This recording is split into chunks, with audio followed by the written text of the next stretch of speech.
I had always been aware of the deep web. You hear the craziest, most fucked up stories from people who have the balls to explore it. Websites that involve human experimentation, hiring a hitman, and even watching people through their own security cameras. It's fucked up. But honestly, I'd be lying if I said I wasn't just slightly interested. Now, just to point out, there was no malicious intent behind my exploration of the deep web. I was just curious to see if it really was as bad as people said it was. The first thing I stumbled upon was a website extremely centered around death, which gave me a really uneasy feeling, so I didn't hang around that webpage very long. It takes quite a bit to freak me out, so it's safe to say I was a little surprised that I couldn't even stomach the first website I clicked on. But hey, it's not supposed to be all unicorns and rainbows, right? Next, I clicked a website that was dedicated to watching people through security cameras. Most of the screens showed empty living rooms and patios. Some of them showed oddly filled rooms, like rooms that were packed with stuffed animals, and another that was eerily decorated with fucking Christmas lights and fake Santa Claus statues. Another screen showed a young woman doing yoga. That one had a lot of views. I didn't watch that one very long. Something inside me felt ill and just wrong. Like what I was doing was sickening. I shook my head, blinking away any more curiosity before I hovered my mouse over the tiny X to close the window. Right before I pressed the mouse, I saw a blue link under a black screen that said, "Proceed with caution." I bit down on my back teeth, yelling internally to leave the page. Don't click the link, it's not worth it. It could be murder. Would that make me an accomplice? What if it was someone skinning an animal or some shit like that? But then again, what if it wasn't? I don't know what the hell propelled me to move my mouse away from the window, hovering it over the link instead, but that's where I ended up. My curiosity always got the best of me, and no matter how twisted my stomach felt, or how strong the feeling of dread was that lingered right over my head, I had to know. I really just had to know what the link led to, or why I would go crazy until I finally figured it out. So, I pressed my mouse down and watched the link turn purple, felt my mouth go dry, and watched as the screen slowly loaded. The page was just comprised of a large screen, like the security camera page, only it was just one. The room was concrete, it was dark. There must have been a night vision camera or something, because everything had a weird blue-green tinge, but you could tell there was little to no light. There was a dark liquid on the floor in a medium-sized puddle. I told myself it was gasoline, don't ask me why. Movement in the far right of the screen caught my attention, and I immediately perked in my desk chair, inching my face closer to the screen of my laptop. It looked like an arm, like someone's forearm. They were standing there, not really moving but subtly swaying, just enough to not look completely still. "Hey," I said, before shaking my head and slapping my mouth shut. "Stupid." Then, the person walked. They walked over towards the left of the screen. I felt in my stomach knot, felt my throat tingle and tighten while rising in the back of my throat. I knew my mouth was open, gaping, and my eyes were wide, face screwed up into an expression of pure disgust. It was a young woman. She looked like she couldn't be older than 25 or so. Long, dark and dirty hair was in tangles, like she'd been pulling at it. Her leg was dragging, her other skinny leg doing most of the work as she limped weakly. Her head was down, looking at the floor, and the sound of her dragging her foot across the concrete echoed in my silent room. I didn't think it could get any worse. I was so fucking wrong. Suddenly, the woman raised her head, and it looked like it weighed a ton on her tiny body. I hadn't noticed it before, only able to barely make out her side profile, but now it was clear as day. She looked around, eyes watering with tears and black makeup streaming down her face. Small strands of bloody thread were intertwined in her lips, messily tied, locking them together. Dark blood stained her chin, probably from where she tried desperately to open her mouth to scream before realizing she couldn't. Her dainty fingers were stained as well, the same color as the puddle on the concrete. My whole body felt weak. My stomach was sick. I tried to tell myself it was fake, that it was all a big hoax. My eyes scanned to the bottom left of the screen. 5,623. 5,623 people were watching. Unable to fight it any longer, I ran straight into the bathroom, puking my insides into the toilet bowl. Everything in me felt disgusting. Wrong. Twisted. Once I was finally done, I laid on the floor of the bathroom, letting the cool tiles try to soothe my burning body. My head was spinning. I kept repeating to myself over and over in my head that I shouldn't have clicked the link, I should have left, I should have closed the fucking window and told my inner curiosity to go fuck itself. Instead, I was laying on the floor, the bathroom reeking of vomit, and my mind a complete mess over what the hell I was supposed to do.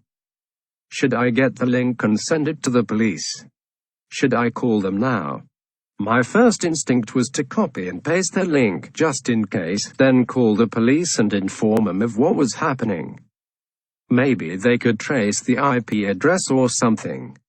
Maybe they would recognize the girl and know where to start looking. Maybe I could save her life. I'd feel really fucking dumb if this was all fake just to get views, but I wasn't about to gamble. Not with what was at stake. I ignored the dizzy feeling flooding my head as I jumped up, grabbing the doorknob and twisting it a bit too harshly. When I flung the door open, my phone buzzed in my pocket, scaring the living shit out of me. I stopped mid-panic and picked it up with shaky hands. I saw my girlfriend's name and immediately slid to answer. My voice was a complete wreck, my eyes finding the screen where the girl shrunk down to the ground, the sound of her cries bouncing around the room, making my body feel rigid. I had nothing left to throw up, but I still felt so sick. Madeline, you're not going to believe what I just fucking saw. What? Are you okay? Have you been crying? No, I'm not okay, I answered, averting my eyes from the screen. I know you said to stay away from the deep web, but... Are you kidding me? Her voice went from caring to mad in a split second. I told you to stay away from that place. You never listen to me. You never fucking do. There's a girl, I said weakly. She's trapped in some basement or something. Her mouth is... Her mouth is like sewn shut. There's blood all over her face and hands. I don't know what to do, Madeline. The woman's cries got louder, more desperate, but muffled. I'm so sorry. Close it out, clear your history, and never go back there again. I'm not kidding. But should I call? No, her voice was stern now. You don't know if it's bullshit. It's probably staged to gain disgusting views, apparently like yourself. People do it all the time. That's why I said it'd be best if you just stayed away from there. You could get yourself into a lot of trouble. I didn't say anything, wordlessly walking over to the desk. My hands shook as I raised my mouse to the small X once more. My eyes watched the number of viewers slowly tick higher and higher before I closed the window. I felt even worse than before. Okay. We can file a report tomorrow, just in case, but for now go to sleep and stay the fuck away. I can't believe you even went there in the first place. I didn't have the energy to argue with her. Guilt plagued my whole body, drowning me. It was all I could feel. I told her good night, that I was sorry and that I loved her before I hung up and made my way to the couch to sleep. Or try to sleep. It didn't feel right even being in my bedroom, or being anywhere near my computer. Not while that girl was still trapped, unable to scream for help, unable to talk at all. I know it could be fake, but was that really a risk I was willing to take?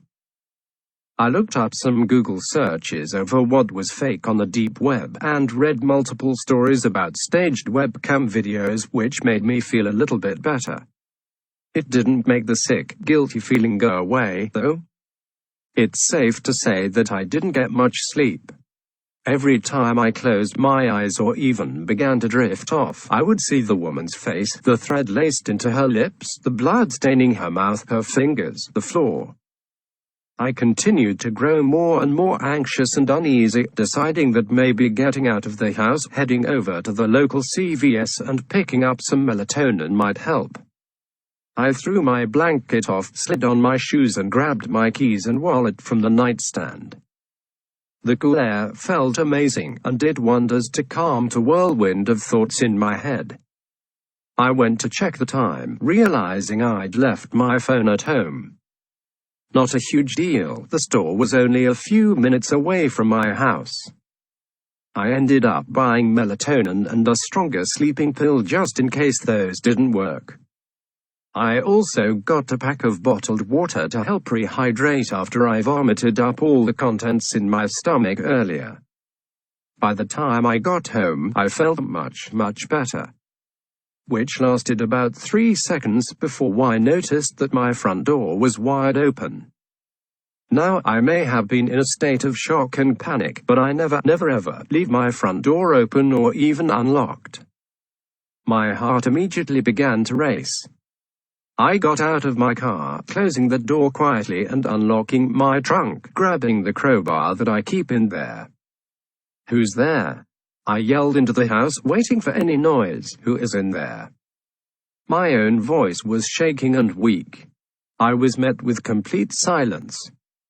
Keeping the crowbar up and ready to strike, I walked to the couch and felt for my phone. As soon as I found it, I hit the emergency button and waited until I got a hold of a 911 operator, letting her know that I think my house was just broken into. She told me police would be on their way. After checking around the house for anything odd, I decided to give my girlfriend a call, letting her know what had happened. The phone rang and then rang some more. After getting her voicemail, I hung up, knowing she'd probably be asleep this late at night. I waited about 20 or so minutes for the police to show up, and walked around with them like a scared puppy as they checked every room.